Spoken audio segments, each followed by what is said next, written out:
Hello and welcome to this episode of the Hello Firstname podcast, Season 2. My name is Rasmus Hårlind, author of the book Hello Firstname, and the theme of this season is how to solve the content crisis for personalization. Let's dive in. Hello everybody and welcome to this episode of the Hello Firstname podcast. This season of the Hello Firstname podcast is about finding out how the CX layers, as in the content layer and the data layer, eventually merge into the personalization layer. And today we're going to have a bit more deep dive in the data layer and how that fits together. Because I am so lucky to have Ola Lindeberg as my guest. Ola, welcome to the show. Happy to be here.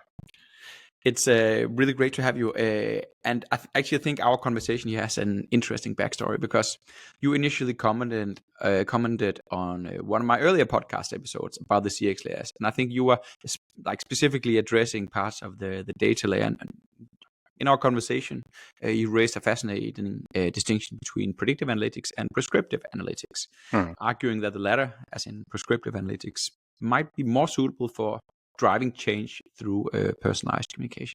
So that comment led us into a long discussion about personalization and especially how content should be considered in every personalization decision, really. So, but before we dive into that, maybe you can tell us a bit about your career and how you've ended up working in advanced analytics and maybe some of the most exciting challenges that you've tackled at Telia Sweden or at Ivbar or Försvarsmakten. Yeah. So, I mean, today, I guess a lot of people sort of dream about AI and going into that space, but that was not really the case when I started out, right? That was, I sort of stumbled upon it, to put it mildly. So I started out in the Armed Forces.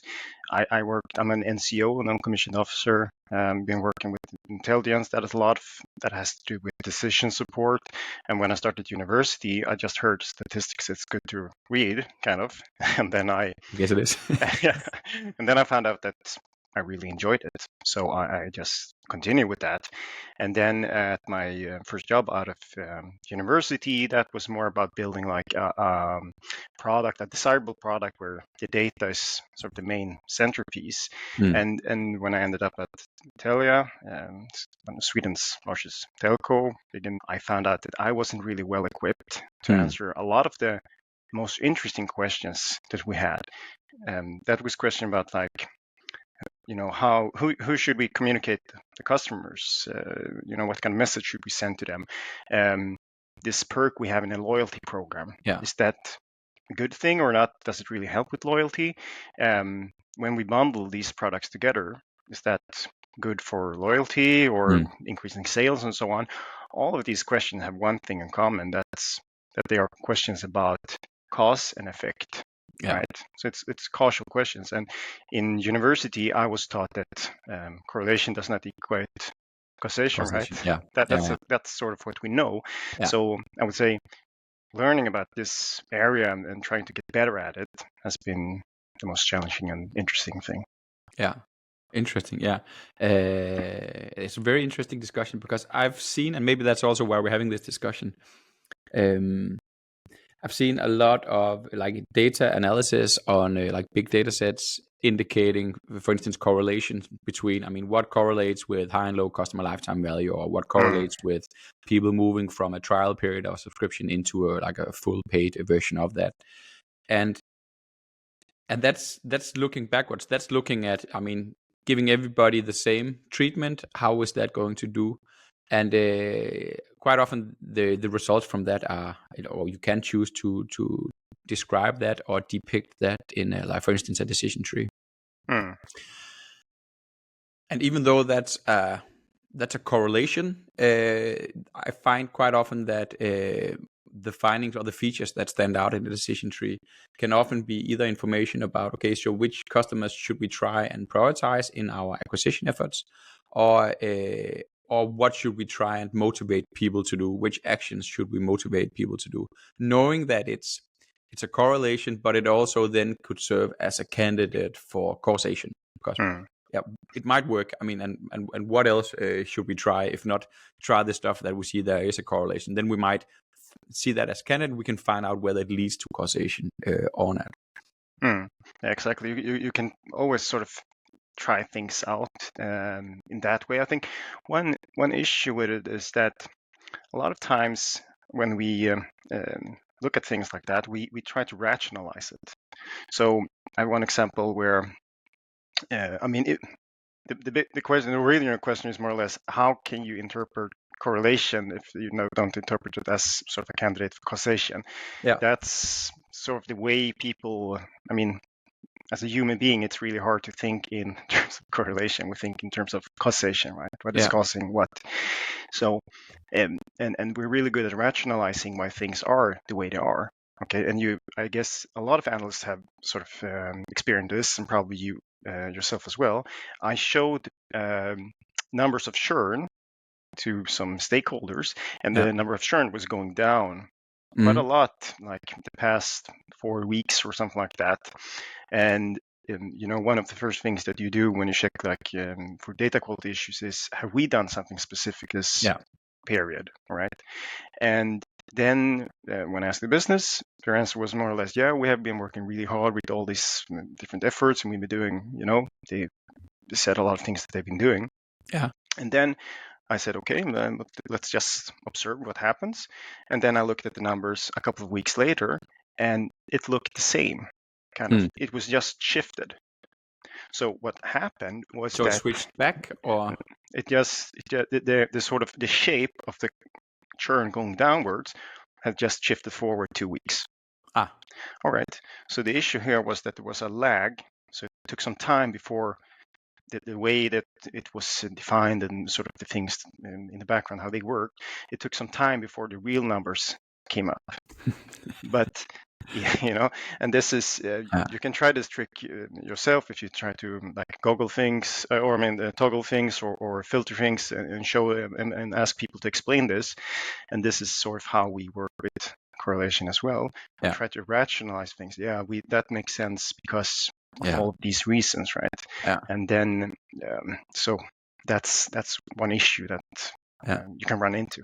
I've seen that happen actually quite a lot, where you're rationalizing, saying, okay, so we see this trend in data, it might be because this and this and that, and then you find out that there's an error in the data, and your assumptions were based on something that actually wasn't true. That's super dangerous. I think you mentioned an example with some sharks actually when we spoke last. Yeah, exactly. So it's a classical example in how you can go wrong with correlation. So if you have data about shark attacks, you have data about the temperature, and then you have data about number of ice cream sales. Okay, and if you're building a prediction model, it makes sense to use all the data that you need, right? And then what you will end up if you sort of use this in your model is that the shark attacks will look significant, like a significant parameter.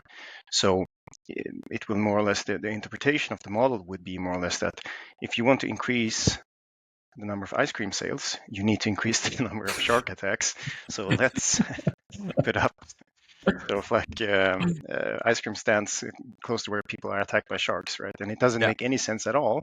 No. But makes fun from a pure statistical point of view, and if you analyze the model, it will look sort of good. And so this is, and there's a lot of these sort of funny examples. This specific problem is called a collider problem.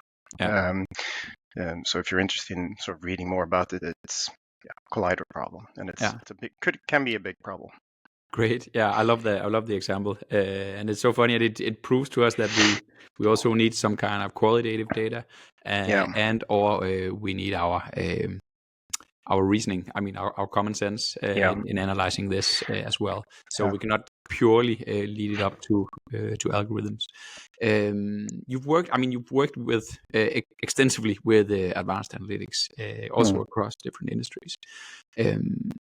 So from your analytical perspective, how would you define personalization, and which role does analytics play in making this work effectively? So I think that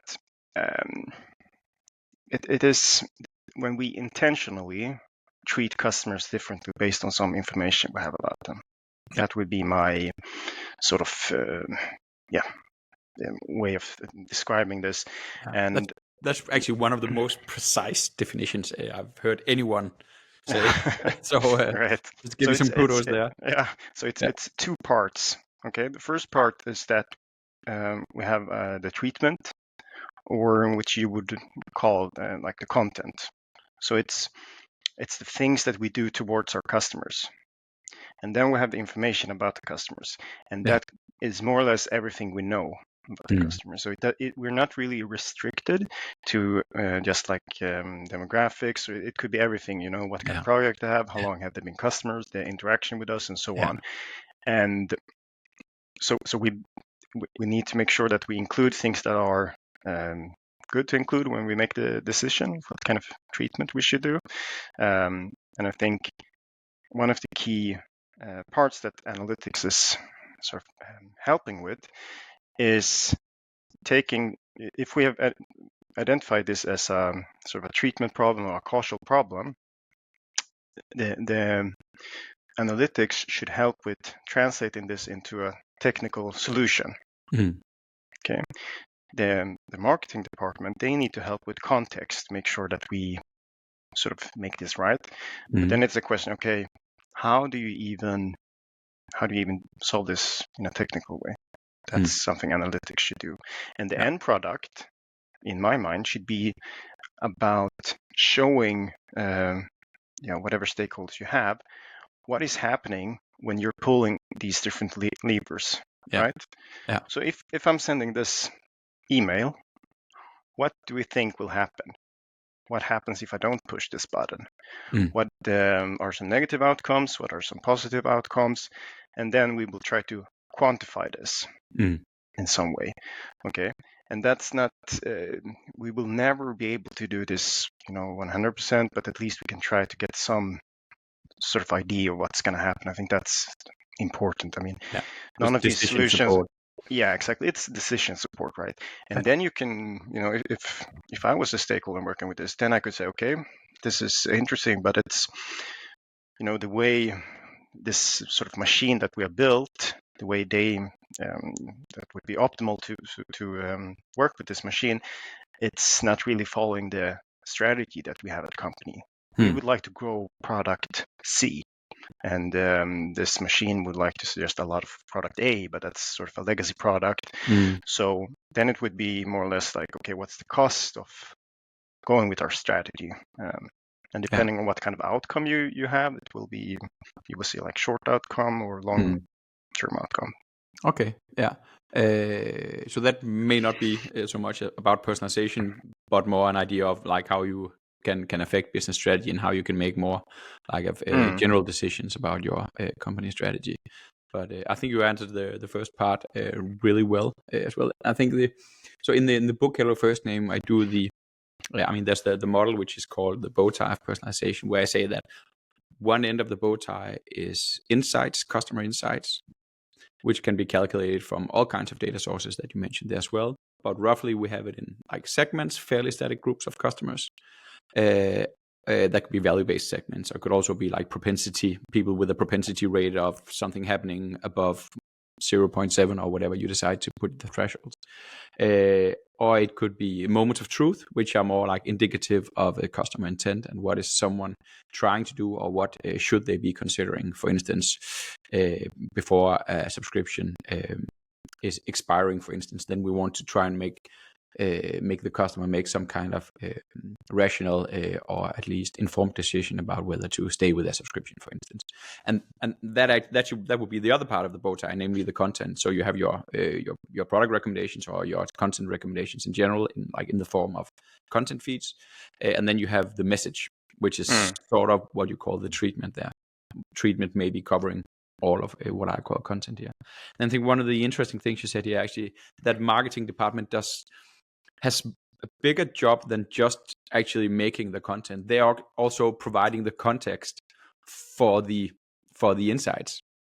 Yeah, that's if you are like a super analyst, you may not have that context. You may be like super good with algorithms, but if you don't realize sort of the context within which the product is being used, then you might end up believing that we need more shark attacks to sell more ice cream. Yeah, exactly. Really cool. Okay, so in circling a bit back to sort of the distinction between predictive and prescriptive, I think in your comment on the CX layers episode, you pointed out that predictive analytics tells us what is likely to happen, and it's often mistaken for prescriptive analytics, which focuses on like making recommendations to actually drive action. Could you elaborate on why you see prescriptive analytics as the better approach when it comes to actually driving real behavioral change? So I think that let's take some examples on this, because I think it's easier to understand. Okay, so if you're doing this correct, you need to identify what kind of problem we're working on here in sort of the marketing area. So let's say let's take the weather example then. Okay. Yeah. So I would like to know what kind of clothes should I wear when I go outside so I can feel comfortable. Okay, and when I walk out in the morning, maybe I will be out all day, and then I would like to know what the weather will be like, and depending on the forecast, I will put on different clothes. Okay, but the choice I make, the clothes I may put on, will never affect the weather. Sadly. Right? Yeah, sadly. Like it to be like that, right? Yeah. Although I sometimes have a feeling that if I'm not taking an umbrella, then it's going to rain for sure. Yeah, exactly. But there's probably nothing to it. Yeah, but there's no connection here, right? And I think this makes total sense. And then you can face another type of problem. So let's say you have a headache. Then you will maybe ask yourself, what happens if I take this aspirin? Yeah. Will my headache disappear or not? And based on the reason for the headache, I'm not, don't take any medical advice from me, but I can just, my guess is that depending on what sort of caused the headache, the aspirin will be more or less effective, and this is sort of the customer information, right? So and the aspirin here is the content or the treatment that we're doing towards the customers. And another interesting question would be as well, okay, so I took the aspirin, my headache got away. What would have happened if I didn't take the aspirin? Yeah, you'll never know. Maybe it would have gone away anyway. So it was unnecessary for me to take the aspirin, right? And I think being able to distinguish between these types of problems is very important. And then it's a lot about how you can execute on it's a lot about execution, being good at sort of this. I guess you'll never really know for sure whether that was the actual thing that moved the needle, like at an individual case-by-case basis. But summing it up and looking over it broadly, you could see that this is probably helping. But again, you never really know whether it would have happened exactly. anyways. And that's called the fundamental problem of causalities, because you as an individual, if we really should know what happened, then we sort of need to simulate a different planet, a different world, where we did just this one thing we did differently. And so we have not a control group, but a control world. Yeah, exactly. And that's I mean, it's it would be cool, I guess. But slightly confusing maybe. But maybe marketing wasn't top of the agenda if we had that possibility to do. But anyway, drifting off topic. So we will not be able to do it on an individual level, but we can still say something on like a smaller group or a smaller segment. Yeah. Okay. And it will about being more right more of the times. But, we won't be able to get it completely right. Exactly. One of the points that I argue quite often is also that no matter how much data we have on our customers, we are nowhere near of getting a full picture of what's going on inside someone's head. I mean, we can take all the insights and predictive, prescriptive analytics and whatnot, but I mean, then just before whatever, someone has to renew their subscription, then their dog dies because it gets hit by a truck, and I mean, and we're totally, so we can just try and be less wrong or make less bad treatments using the insights that we have, but we can never expect to like fully nail it. Exactly. And I mean, that's in a business setting, that's just normal. We will know that we'll never make everything perfect, but if we can do something better on average, then that's good enough. Yeah, we better come to terms with that and accept that fact. Can you give an example of where prescriptive analytics has like made a real impact in a customer engagement or marketing scenario? Maybe something from your past. I have two two examples. I have one sort of from my own experience, and then one I've heard, which I think is really telling and great. But I can start with my own one. That was in a churn case where we more or less could see that if you're using a prediction model, on average, it's not super good. Using a prescriptive model will be better, and it's not really fair for the predictive model either, because so it could be like the churn of a phone subscription, for instance. Yeah, exactly. Trying to predict who is going to leave us. Exactly, because if you think about it, if you have a predictive model, let's say you have a perfect predictive model, it's really, really good, everyone's happy about it, and then you will be able to save some of the customers, and the ones you have saved, when they enter the new sort of training round of the model, they will look like they haven't churned because you saved them, right?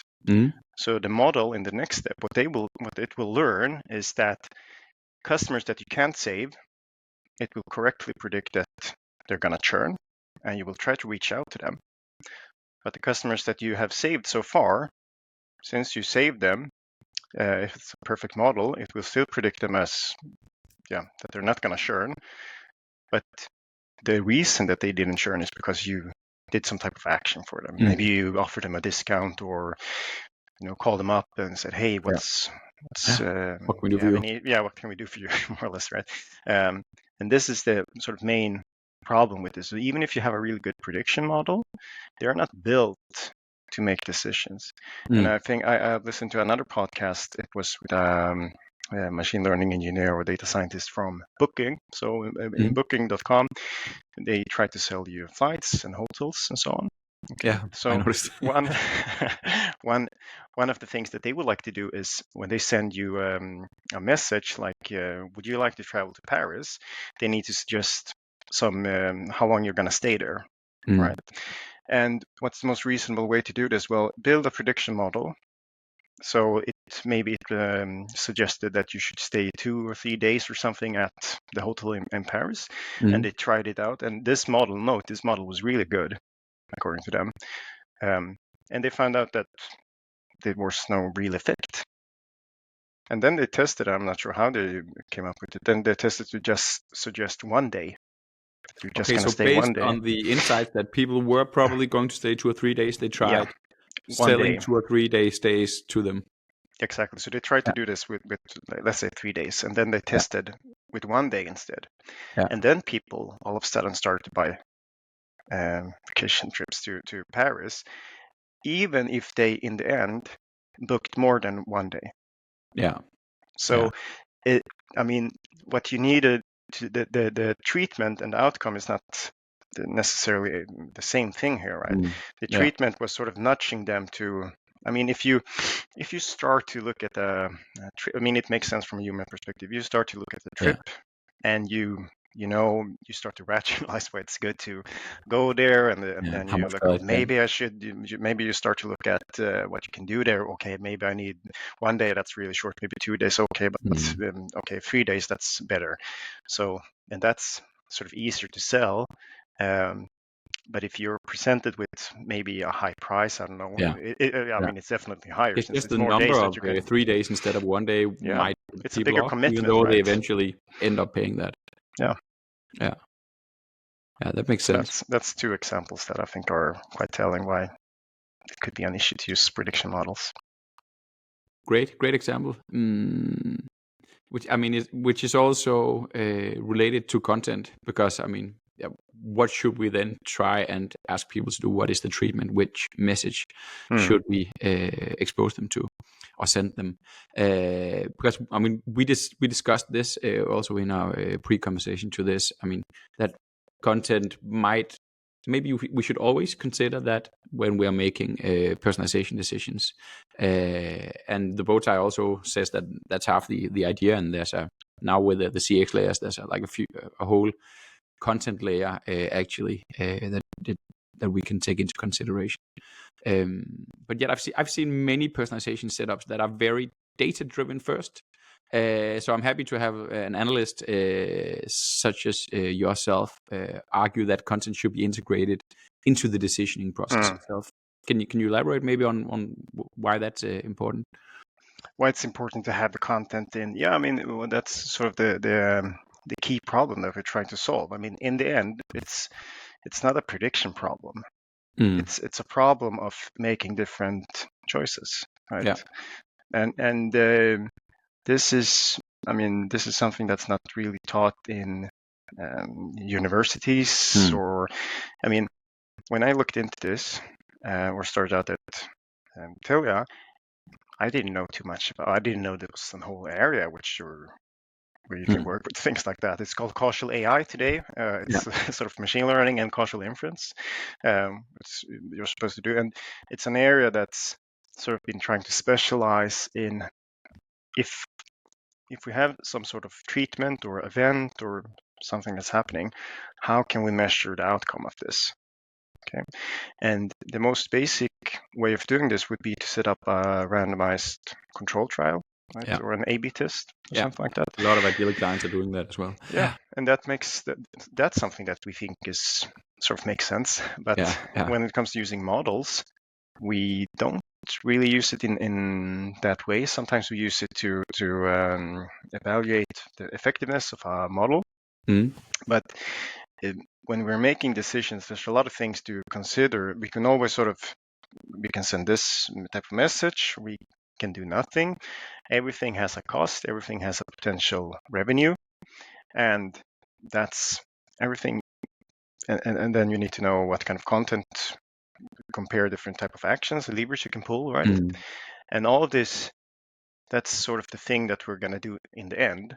So it makes a lot more sense to have a model where it can learn from past feedback, because that's more or less what you're trying to do. You let the model know what you have done in the past, so it can learn from it. Okay? Yeah. But that's nothing. You don't include that in a prediction model. In a prediction model, the goal is sort of to just think what will happen in the future. Really good in the weather case, in the aspirin case. You know, if I have a data set and I don't know who took the aspirin, I have information about how old they are and how long, how long they've been customer for us and whatever. It's going to be really hard to predict who's having a headache or not if I don't know if they took the aspirin or not. Right. Okay, so if I can try to paraphrase here. So what you're saying is that we have basically all the data that we want to do predictive analytics on, and then because of that we want to try and do something differently, and whatever it is that we want to do differently, or the different treatment that we'll propose, the data points coming from actually doing that needs to be reconsidered back into the full data set in order for us to know sort of what happened here. Exactly. Or we are not, or we're running the risk of doing the weather thing. Exactly. We need that feedback. I mean, otherwise the sort of the assumption would be that it doesn't matter what kind of marketing things you do. It doesn't matter what kind of content you send. Nothing really matters. The customers will do. I mean, and then if that was true, then you wouldn't need sort of the marketing department really. Fire the whole CRM team. And that's, I mean, nobody thinks that, right?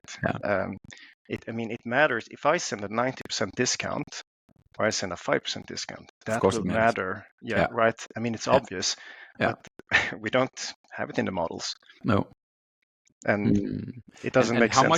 How much is that just a data point that you then include in the model, and how much is it the actual content with the wording and with the, I mean, this being a 90% instead of a 10% on, I mean, I guess that's where the context comes in as well.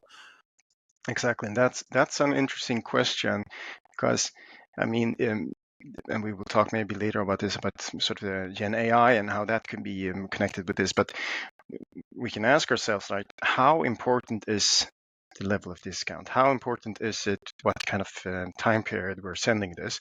How important is the wording? How important is the colors? The medium you're sending it, and all these kinds of things for the outcome. And one thing you can do is you can quantify how important these different parts are. I mean, it's quite advanced and it's not, it's not super, but you can do it. Okay. I think just doing predictive analytics, like old school, is considered advanced for many companies in the Nordics, at least. Definitely. But you can do this, and it's definitely something you can learn. If you're a sort of an analyst today or data scientist, or you're working in this field and you know predictive analytics, if you want to go into this field, you will have the knowledge today to go into this. It will be a journey to learn, right? Yeah. But you can do it. And the questions you can answer are more important, more interesting and more important as well, right? So in terms of what we should include in the model, it kind of depends on how you build a model and how you set it up. I mean, you can start quite easy to just say, okay, the treatment is that we're sending some type of message to a customer. Yeah. And that's it.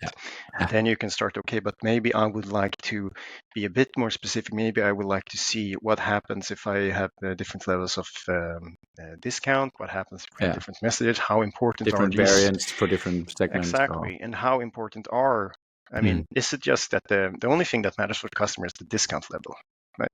Yeah, quite often. Or is it something? Sometimes no. But everybody's trying to get away from that, switching the discount with like more emotional loyalty. Exactly. And how important is sort of the branding effect, and how important is, you can imagine yourself as if you're sending a message when your direct competitor has a very steep discount. It's probably it's not really good to send a message at the time. Maybe I don't know. Yeah. If you have a really strong brand, then maybe it doesn't really matter because people will buy from you anyway. Yeah.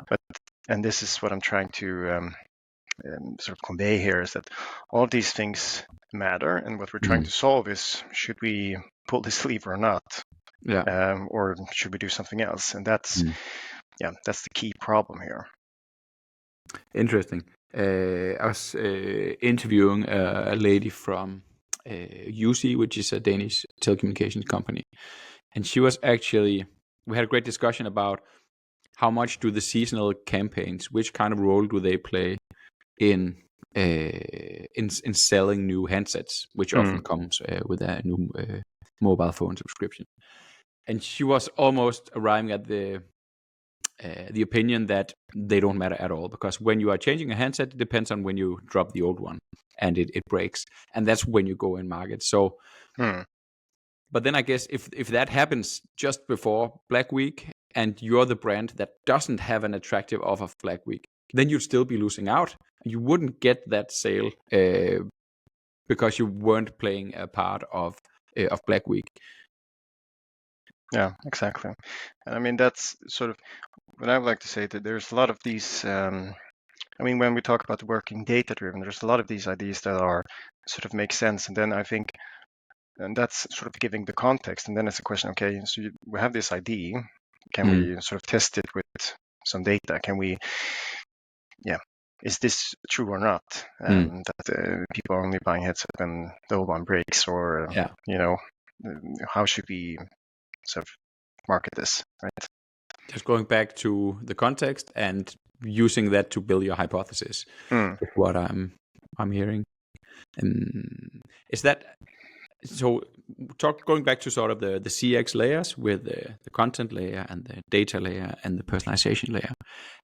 There's in the personalization layer, there's the middle phase of that is called experience decisioning, which is really like your decisioning engine.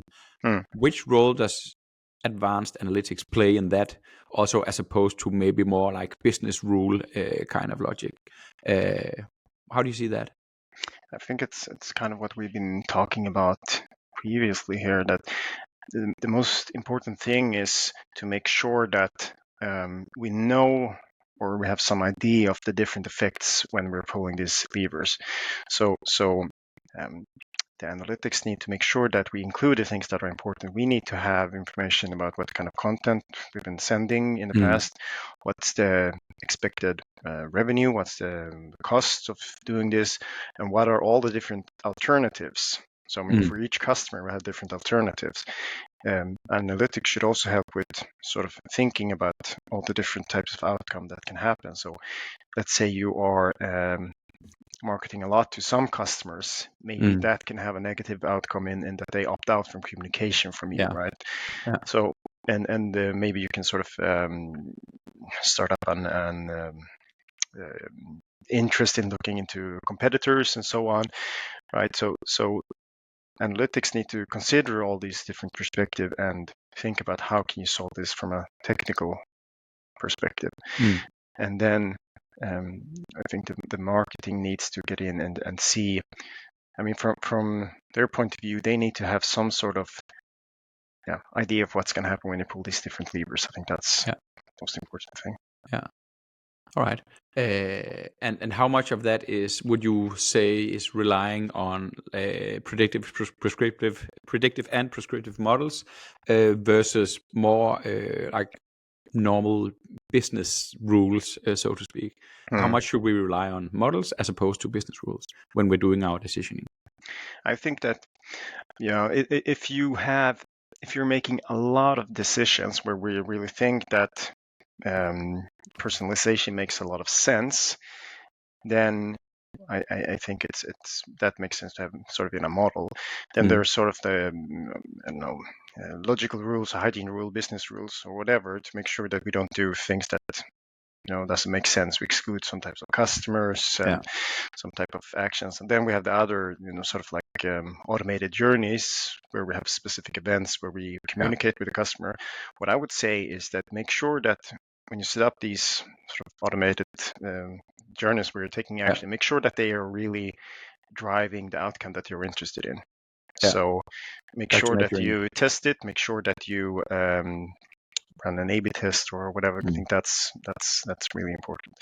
But it's really hard to sort of give a hint on like how much should be business rules and how much should be models. Models are really good when you have kind of the same or similar content which you like to market on a regular basis. That's where models are so really life good, cycle right? messages, for instance.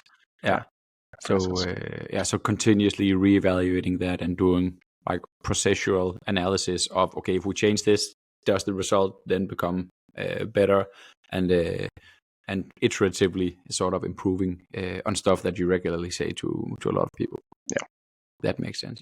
So one of the distinctions that we're having also in the update of the book is between brand-led content and customer-led content, where the brand content, obviously there's some static thing in that, but there's also a lot of brand content that is like based on the seasons or on your campaigns or on your collections if you are like within fashion. Whereas the customer-led content will, probably it will stay the same. There'll still be a need for renew your subscription as long as you don't change your general business model or your value proposition at a very sort of deep level. All right. We've been talking a lot about decisioning and how that should involve both data and content. But what about generative AI? How do you see genAI playing a role in personalization decisioning? Do you think it can help maybe gap stuff between like predictive and prescriptive action? Or how do you see that? I think that from generative AI, there's a couple of things that it can help with. So one of the things that are most obvious is making sure that you can create content faster. Right. You can automate, and you can sort of. So that's one thing, that you can create a lot of content faster. So you're saving time, more or less. I think that's going to happen for more or less all companies. That I'm sure of. And then there's a question of.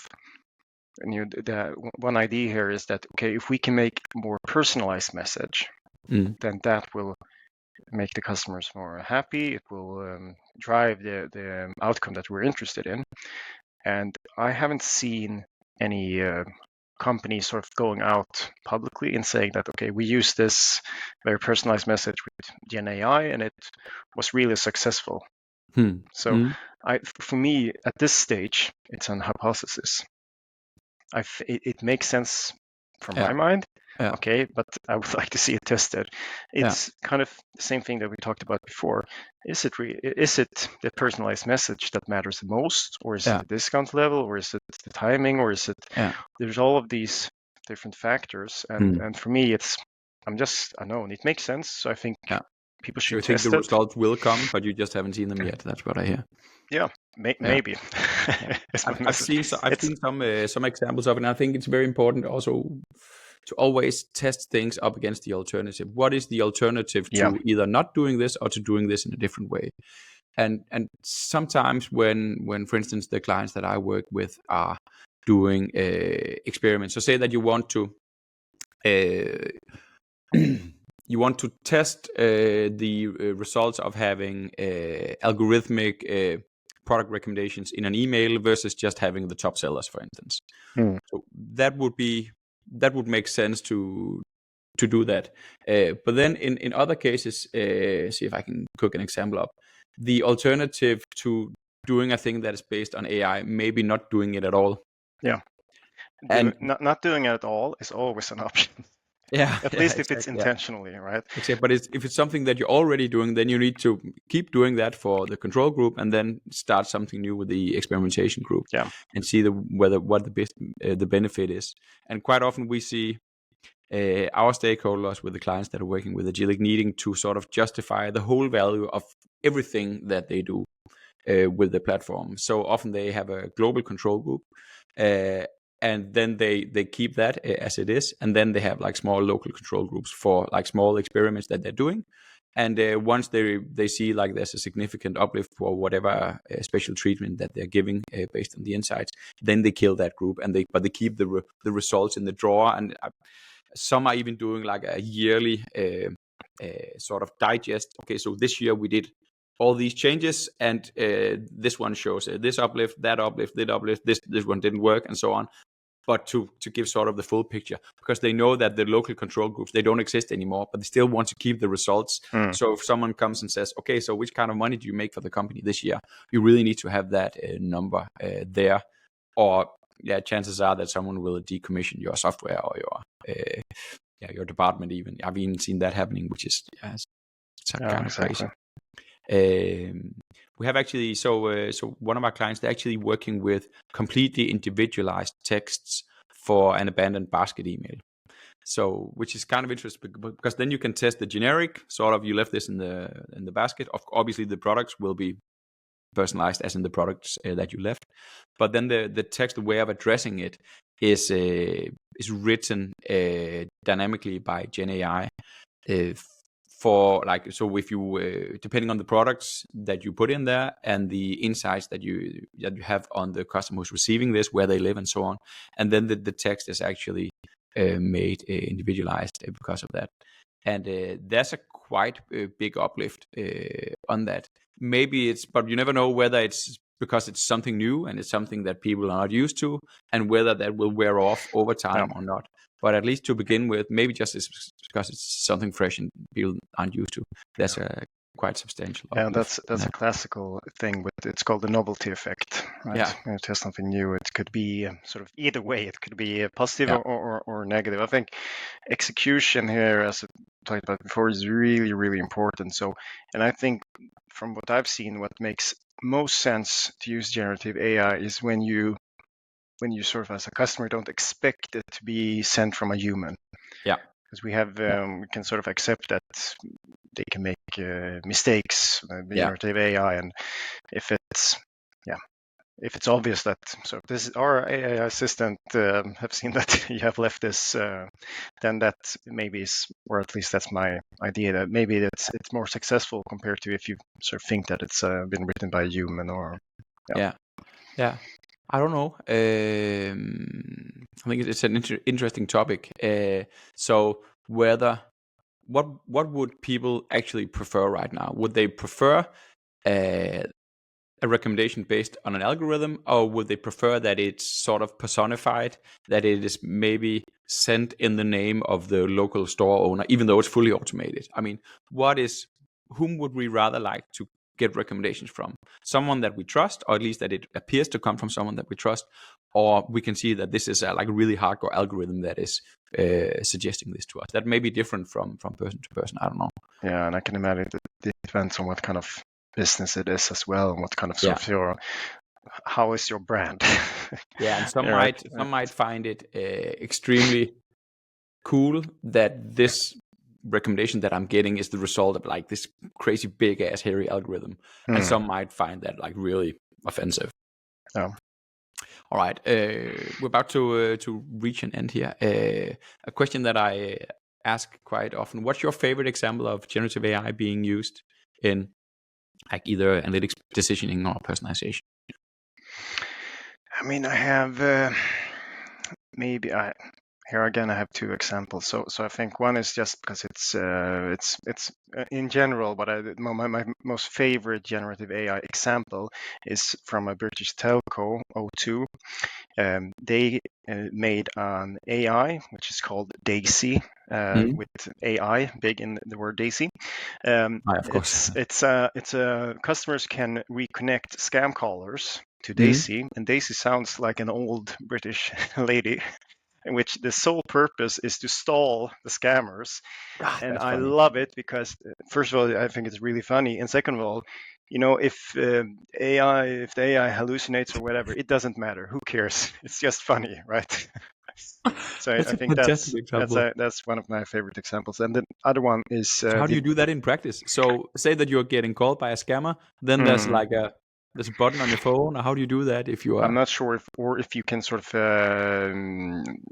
just click it and then write it into some kind of function, or I'm not sure how it works from a technical point of view. Oh my God, but I think it's a super funny example. And another example I have, which I really like, Spotify. They're world-class, best leading in a lot of personalization. I really enjoy their DJ function. Because I know it's not always perfect, but it's fine because I know it's not a human, and I don't expect it to be perfect. But it's giving me nice music, and the voice and sort of the wording it has, it's really, really impressive. I don't think I tried that. I mean, I often pick a song and I say, make me a radio from this one. But this is try it. It was hello, welcome, Rasmus. Here are some favorite songs from your past. I'm totally going to try that. Okay, thank you for those fantastic examples, Ola. It's been really great discussing this with you. If people want to, connect with you and follow your work or learn more about your approach, how can they find you or learn more about that? Easiest way is LinkedIn. Definitely. LinkedIn. So I'll put a link to your profile in the show notes. Perfect. And I just want to say thank you for having this conversation with me. I thought it was extremely insightful and enjoyable as well. So without any further ado, thank you for this. This marks the end of the episode. Thank you. Have a good one. And for the audience, thank you for listening in on this. I hope you enjoyed it as much as I did. And please stay tuned for more episodes. Remember that all the models and the stuff that we've been discussing here will be available in the show notes. You can also download a free abstract of the original book, Hello Firstname. You can even find the full book as an audiobook if you like. But remember, we are updating it currently. My co-author, Franz Riemersma, and I. So have a nice day and stay tuned. You've been listening to yet another episode of the Hello Firstname podcast. Remember that all models discussed in this podcast can be downloaded and are free to use. The original book, Hello Firstname, can likewise be downloaded as either the full audiobook or as a written abstract. All links are in the show notes. The podcast is brought to you by our sponsor, the omnichannel marketing automation platform, Agilic. Visit www.agilic.com for more information.